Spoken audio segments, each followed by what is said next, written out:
Hello everyone, welcome back to the channel. तो सबसे पहले आपसे ये रिक्वेस्ट है कि अगर आप चैनल पे नए हैं तो आप अभी रिसेंट के हमारे जितने भी अपलोडेड वीडियो हैं आप उसको जाके देखें और उसमें जितने भी स्टॉक के बारे में टेक्निकल या फंडामेंटल या जो भी इन्वेस्टमेंट पर्पस है जो भी या स्विंग ट्रेडिंग के पर्पस से जो भी एनालिसिस किए हैं उसको जा कर के देखें और उस स्टॉक के चार्ट को खोलें और उसको जा कर के देखें कि हमने क्या टारगेट दिया था और अभी किस प्राइस पे चल रहा है। इससे आपका क्या होगा, कॉन्फिडेंस बूस्ट होगा कि वन एंड ओनली ये हमारा एक ऐसा चैनल है जिसपे हम जो भी स्टॉक पिक करते हैं वो सारा चलता ही है, क्योंकि हमारा क्या है, एनालिसिस का तरीका बिल्कुल अलग है। आप इसी पैटर्न पे, मैं जो पैटर्न अभी आपको सिर्फ पढ़ा रहा हूँ, सिर्फ एक ही पढ़ा रहा हूँ, क्या है, rounding bottom. Rounding bottom, cup and handle, नीचे से हैंडल बने या ऊपर से हैंडल।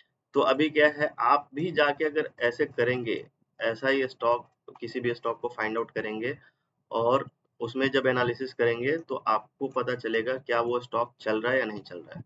अगर चल रहा है तब तो आपका एनालिसिस ठीक है, नहीं तो क्या होता है, बहुत टाइम पे, अभी तक तो मैं आपको जितना भी स्टॉक दिखाया सब चला, लेकिन बहुत सारा स्टॉक होता है जिसमें क्या होता है, जे कर्व बन जाता है, जिसको बोलते हैं ये जे कर्व। तो ये जे कर्व का जब फॉल होता है ना, तो फिर उसमें जब आदमी फंसता है तो फिर निकल नहीं पाता है। वो कैसे होता है आपको समझाता हूँ। जैसे ये हमारा एक कप का फॉर्मेशन है और ये इस तरीके से इसका हैंडल बन गया। तो अब लोग क्या करते हैं, ब्रेकआउट के आसपास जब इसमें बाइंग शुरू करते हैं तो सेलर क्या करता है, यहाँ पे अगर स्टॉक फंडामेंटल और टेक्निकल स्ट्रांग नहीं है तो फिर इसमें फॉल आता है। तो सेलर क्या करते हैं, सेल कर देते हैं इस पॉइंट पे, जिससे स्टॉक में काफी बड़ी गिरावट देखने को मिल सकती है और ये अपने इस बॉटम के आसपास आ सकता है या फिर इस बॉटम को भी नीचे की तरफ ब्रेक कर सकता है। तो इसलिए जे कर्व में बहुत लोग फंसते हैं, लेकिन वो फंसते क्यों है उसका भी रीजन है। मैंने जितने भी स्टॉक दिए हैं सारे चले हैं, जे कर्व में एक भी नहीं फंसा है। अगर फर्दर फंस सकता है तो इसकी कोई प्रोबेबिलिटी हो सकती है, क्योंकि हर बार मैं सही नहीं हो सकता हूँ, सबसे पहला चीज। और डिस्क्लेमर पहले ही दे देता हूँ, क्योंकि वीडियो शुरू करने से पहले ये जो भी मैं एनालिसिस करता हूँ ये सिर्फ लर्निंग पर्पस के लिए है और सिर्फ सीखने के लिए। वीडियो देख करके आप सीखें और उसके बेसिस पे आप अपना खुद रिसर्च करें और उसके बेसिस पे आप अपना किसी भी स्टॉक में पोजीशन बनाएं। तो चलिए अब बात कर लेते हैं स्टॉक के लिए कि आज हमने कौन सा स्टॉक आपके लिए पिक किया है। तो जो स्टॉक हमने आप आज के लिए आपके लिए जो पिक किया है वो है डाबर इंडिया लिमिटेड, और इसको हम एनालाइज करेंगे वीकली टाइम फ्रेम पे। देखिए, हम वीकली टाइम फ्रेम क्यों सिलेक्ट करते हैं, क्योंकि इसमें क्या है, नॉइज कम होता है। Noise in the sense, volatility इसके अंदर खत्म हो जाती है, दिखती नहीं है। बिल्कुल क्या होता है, चार्ट साफ सुथरी होती है। तो ये वीकली टाइम फ्रेम इसलिए हम सिलेक्ट करते हैं क्योंकि हमारा ना तो कोई इंट्राडे का ट्रेडिंग का पर्पस है, ठीक है जी, और नहीं हमारा एक दिन और दो दिन के लिए है। हम थोड़ा स्विंग ट्रेडिंग में की तरफ हमारा ज़्यादा रुझान है। तो जब आप स्विंग करेंगे या लंबे समय के लिए, लॉन्ग टर्म के लिए आप देखेंगे तो आपको वीकली और मंथली ज़्यादा प्रेफरेबल चार्ट होती है, जिसपे आपको क्या होता है, नॉइज कम दिखता है और आपको साफ सुथरी एनालिसिस करने के लिए मिलती है। तो चलिए हम चार्ट को रीसेट कर लेते हैं और देखते हैं कि हमारा इसमें क्या व्यू है। तो चार्ट को हमने रीसेट कर लिया है, इसको थोड़ा हम छोटा कर लेते हैं और आपको एक ओवरव्यू देने के लिए मैं थोड़ा पीछे चलता हूँ। आप देखेंगे स्टॉक में तेजी था 2018 से पहले, और 2018 के आसपास ये जो हाई लगाया है उसके बाद ये इसमें प्राइस में फॉल आया। प्राइस में फॉल आया, इसको क्रॉस करने की कोशिश बहुत की, लेकिन ये देखिए, ये जे कर्व, मैं जो आपको जे कर्व की बात कर रहा था, ये ऑलमोस्ट राउंडिंग बॉटम पैटर्न है। दोबारा से मैं आपको दिखा देता हूँ, ये राउंडिंग बॉटम पैटर्न बना, कप और इसका हैंडल बना, और ये ब्रेकआउट हुआ। अब क्या हुआ, लोग इसमें बाई किए, स्टॉक फॉल हो गया, तो क्या हुआ, बॉटम तक ऑलमोस्ट नहीं आया, लेकिन ऑलमोस्ट इसमें रिटेल की कमर टूट गई होगी। तो इसलिए मैं पहले ही आपको पढ़ा दिया कि किस तरीके से फेल हो सकता है। तो फेल होने का रीजन होता है उस स्टॉक में स्ट्रेंथ है कि नहीं है उसमें और भी बहुत सारे डिफरेंट डिफरेंट टेक्निकल पैरामीटर्स है जिसके बेसिस पे आइडेंटिफाई किया जाता है कि वो स्टॉक चलेगा या नहीं चलेगा।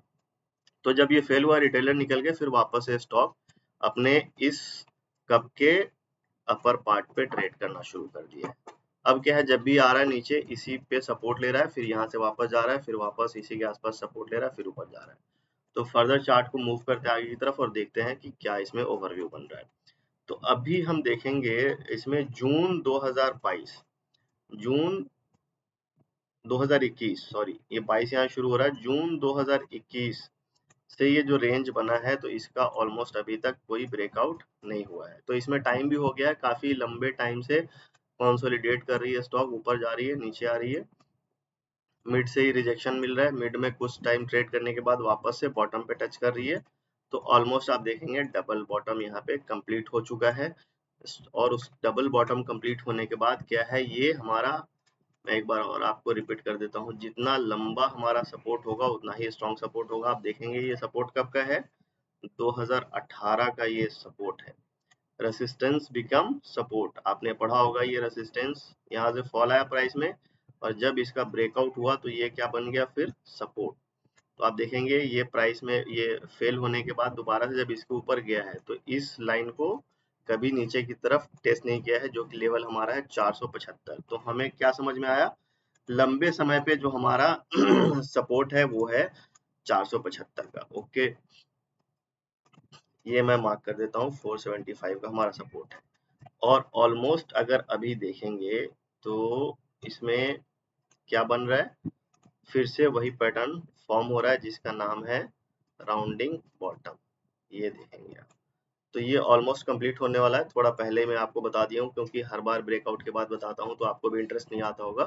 तो इसमें अब फर्दर जब इसका ब्रेकआउट होगा और उसके बाद ये रीटेस्ट होने के बाद जब ये स्टॉक चलना शुरू करेगा, तो मेरे हिसाब से जो मेरा टारगेट है, मैं 840 के लिए इसमें लॉन्ग टर्म के लिए बैठूंगा, चाहे वो 1 साल में टारगेट दे या 2 साल में टारगेट दे। अगर परसेंटेज वाइज इसको मेजर करेंगे ब्रेकआउट से ही, तो ऑलमोस्ट हमें इसमें टारगेट देखने को मिल रहा है 27% का, जो कि बहुत इजीली अचीव हो जाएगा। क्यों? क्योंकि बहुत 2021 के हाई का ब्रेकआउट नहीं दिया है। तो काफी लंबे समय से किसी रेंज में जब एक स्टॉक कंसोलिडेट करती है, जैसा मैंने आपको पिछले कई वीडियो में पढ़ाया है, इसलिए मैं बोलता हूँ कि आप पुराने वीडियो जाके देखें। अगर आप चैनल पे नए हैं तो पहले पुराने वीडियो देखें, जैसा मैंने आपको एचडीएफसी में पढ़ाया था जहां तक मुझे याद है। और भी कई सारे स्टॉक है जिसमें मैंने आपको बताया है कि जब किसी एक पर्टिकुलर रेंज में स्टॉक फंस जाती है और जब उसका ब्रेकआउट होता है, तो फिर वो जो रेंज है उसका, जिस चैनल में वो ट्रेड कर रही है, सिमिलर रेंज ऊपर आप प्रिडिक्ट कर सकते हैं। तो ये मैंने लेवल पहले ही आपके लिए मार्क कर रखे थे कि टाइम बचे, इसी वजह से ये आपको 840 का टारगेट यहाँ पे दिख रहा है। तो आपको क्या लगता है, आप कमेंट में बता सकते हैं कि क्या ये स्टॉक चलेगा या नहीं चलेगा, और नहीं चलेगा तो उसका रीजन भी बता सकते हैं, और चलेगा तो उसका भी रीजन बता सकते हैं। और बाकी आप अपना खुद का एनालिसिस भी कर सकते हैं, उसके बेसिस पे आप अपने इसमें पोजीशन बना सकते हैं, या जो भी फर्दर आपको अपना रिस्क के हिसाब से जो भी काम करना है वो आप इसमें कर सकते हैं। तो फिर से वही आखिरी बात, वीडियो अच्छा लगा तो वीडियो को लाइक, चैनल को सब्सक्राइब और दोस्तों के साथ share. Thank you for watching friends.